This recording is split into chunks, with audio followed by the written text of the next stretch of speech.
Bonsoir à tous, bienvenue sur ce webinaire de débriefing de la semaine.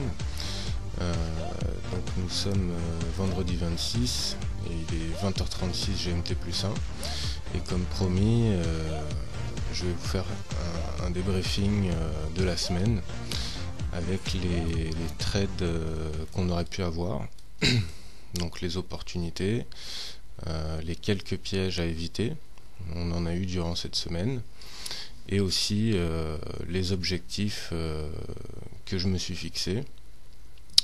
Alors, donc pour commencer,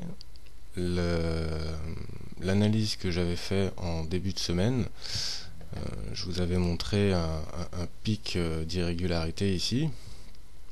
Donc on avait vu que le dernier plus haut n'avait pas été dépassé, mais en fonction de ce pic, on avait constaté effectivement le risque, ici, le risque de partir à la hausse pour atteindre la zone des 37,76 et le potentiel trade à la baisse qu'on aurait pu faire avec un premier objectif au WS1 à 34,55. Alors qu'est-ce qui s'est passé? Des pics, on en a eu quelques-uns, d'accord, notamment ici dans la journée du 23 où on a eu en quelque sorte un fake, c'est-à-dire que le cours a fait un break des 36,53, on est repassé au-dessus du daily pivot et des moving average. Par contre, il s'est arrêté net à 36,80 pour ensuite redescendre.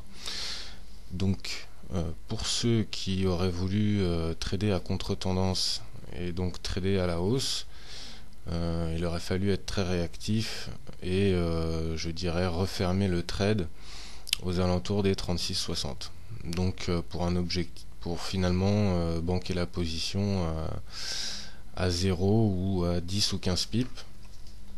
Mais c'est vrai que le trade sur breakout est différent du trade dans la tendance, et quand on trade sur un breakout, en général on espère pouvoir prendre quand même un certain nombre de pips très rapidement.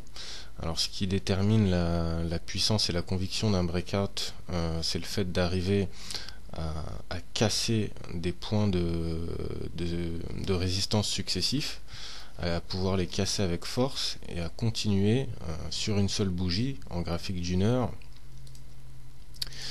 à aller assez loin. Donc là je viens de passer en une heure, ce qui veut dire que ce breakout, je vais essayer de le retrouver rapidement, il est ici. Qu'est-ce qui nous permet de déterminer qu'il n'a pas été viable très longtemps?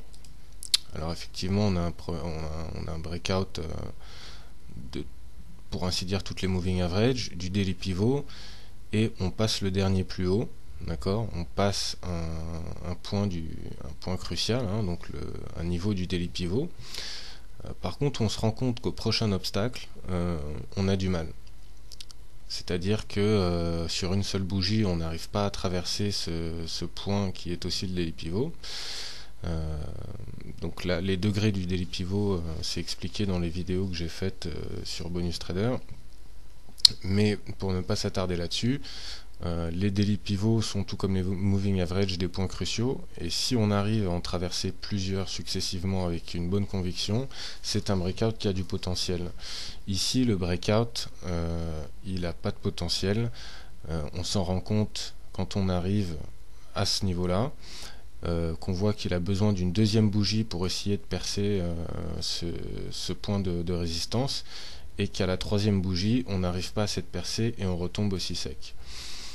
Donc pour les acheteurs, le mieux aurait été de banquer, alors évidemment de banquer ici, mais on ne sait jamais si le breakout va pouvoir s'effectuer ou pas. Mais c'est vrai que quand on voit une deuxième bougie qui se finit finalement par une hésitation, puisqu'on voit que le corps de la bougie est symétrique, donc ça représente une hésitation. On voit que derrière, l'hésitation se transforme en désespoir pour les acheteurs. Donc là il vaut mieux banquer à 0 que de laisser son stop loss se faire toucher, parce qu'on se doute que le breakout n'a pas été viable finalement. Donc pour les scalpers, bon, ben, ils auraient pu rentrer ici, banquer là directement, mais là n'est pas la question, hein, c'est pas la stratégie du club. Pour les acheteurs, bon, bah, quand on se rend compte que le breakout s'essouffle, on coupe à 0. Et puis pour les vendeurs, dont je fais partie, puisque ça fait partie de ma stratégie, hein, je traite dans la tendance, c'est expliqué dans mes vidéos. Donc pour les vendeurs, je vous avais expliqué, on en était à peu près ici, et je vous avais expliqué qu'on attendait un retour à la hausse du stochastique, pareil pour la MACD, un croisement du stochastique, qui est déjà un premier signe, une redescente qui en est un deuxième, et pour confirmation, un croisement des MACD, des Moving Average MACD, qui vont ensuite repasser à la baisse. Alors comment ça se traduit techniquement sur le graphique? Eh bien, quand on arrive ici, on attend, hein, puisque le but c'est de trader dans la tendance, et on break ensuite à la baisse la Moving Average, et on arrive à breaker le reste de manière successive. Donc le point important c'est quand même le daily pivot, hein, qui est ici en rose magenta. Donc quand on arrive à le percer, là on se rend compte qu'on va peut-être potentiellement partir à la baisse, puisqu'on a nos indicateurs qui nous donnent un point de vente, on a notre CCI qui confirme, on a notre MACD qui confirme le stochastique et tout le monde repart dans le bon sens. Donc on va chercher à placer notre vente ici. Je pourrais expliquer dans les webinaires plus en détail pourquoi ici et pourquoi cette figure des 4 bougies est cruciale pour moi. Mais sans s'attarder là-dessus, j'ai donc placé ma vente à cette bougie, à cet endroit-là, d'accord. Après qu'on ait breaké le daily pivot, qu'on ait eu un petit retracement, j'ai vendu ici avec un stop loss assez serré à cet endroit-là, et avec un objectif, comme je vous l'avais annoncé, au WS1.